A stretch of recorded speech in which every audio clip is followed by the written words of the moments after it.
Bhagavad-gita as it is, the original 1972 Macmillan edition. Chapter 1, Observing the Armies on the Battlefield of Kurukshetra.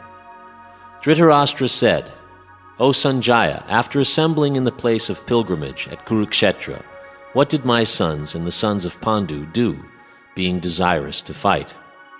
Sanjaya said, O king, after looking over the army gathered by the sons of Pandu, King Duryodhana went to his teacher and began to speak the following words. O my teacher, behold the great army of the sons of Pandu, so expertly arranged by your intelligent disciple, the son of Drupada. Here in this army there are many heroic bowmen equal in fighting to Bhima and Arjuna. There are also great fighters like Yuyudhana, Virata, and Drupada. There are also great heroic powerful fighters like Drishtaketu, Chekitana, Kasiraj, Purujit, Kuntibhoj, and Shaibya. There are the mighty Yudhamanyu, the very powerful Uttamaja, the son of Subhadra, and the sons of Draupadi. All these warriors are great chariot fighters.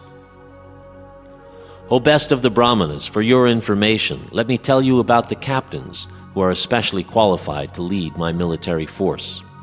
There are personalities like yourself, Bhishma, Karna, Kripa, Ashvatthama, Vikarna, and the son of Somodatta called Bhurishrava, who are always victorious in battle. There are many other heroes who are prepared to lay down their lives for my sake.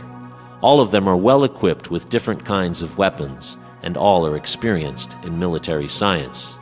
Our strength is immeasurable, and we are perfectly protected by grandfather Bhishma, whereas the strength of the Pandavas, carefully protected by Bhima, is limited. Now all of you must give full support to grandfather Bhishma, standing at your respective strategic points in the phalanx of the army. Then Bhishma, the great valiant grandsire of the Kuru dynasty, the grandfather of the fighters, blew his conch shell very loudly like the sound of a lion, giving Duryodhana joy. After that, the conch shells, bugles, trumpets, drums, and horns were all suddenly sounded, and the combined sound was tumultuous. On the other side, both Lord Krishna and Arjuna, stationed on a great chariot drawn by white horses, sounded their transcendental conch shells. Then Lord Krishna blew his conch shell called Panchajanya, Arjuna blew his, the Devadatta, and Bhima, the voracious eater and performer of Herculean tasks, blew his terrific conch shell called Pundram. King Yudhisthira, the son of Kunti, blew his conch shell, the Ananta Vijaya, and Nakula and Sahadev blew the Sugosha and Manipushpaka. That great archer, the king of Kashi, the great fighter Shikhandi, Drishtajumna, Virata, and the unconquerable Satyaki, Drupada, the sons of Draupadi, and the others, O king, such as the son of Subhadra, greatly armed, all blew their respective conch shells. The blowing of these different conch shells became uproarious, and thus vibrating both in the sky and on the earth, it shattered the hearts of the sons of Dhritarashtra. O king, at that time Arjuna, the son of Pandu, who was seated in his chariot, his flag marked with Hanuman, took up his bow and prepared to shoot his arrows, looking at the sons of Dhritarashtra. O king, Arjuna then spoke to Rishikesh these words. Arjuna said, O infallible one, please draw my chariot between the two armies, so that I may see who is present here, who is desirous of fighting, and with whom I must contend in this great battle attempt.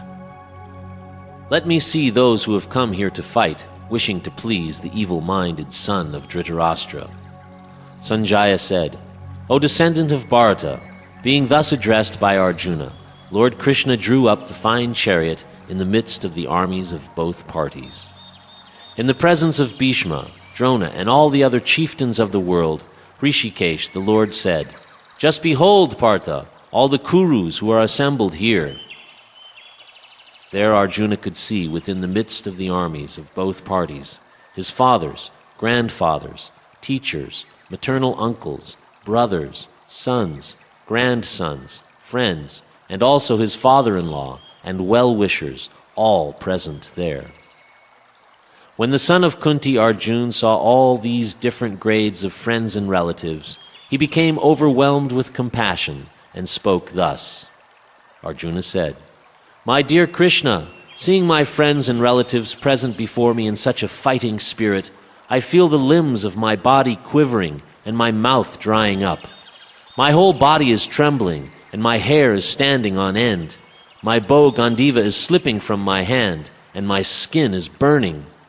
I am now unable to stand here any longer. I am forgetting myself, and my mind is reeling. I foresee only evil, O killer of the Keshi demon. I do not see how any good can come from killing my own kinsman in this battle, nor can I, my dear Krishna, desire any subsequent victory, kingdom, or happiness. O Govinda, of what avail to us are kingdoms, happiness, or even life itself, when all those for whom we may desire them are now arrayed in this battlefield?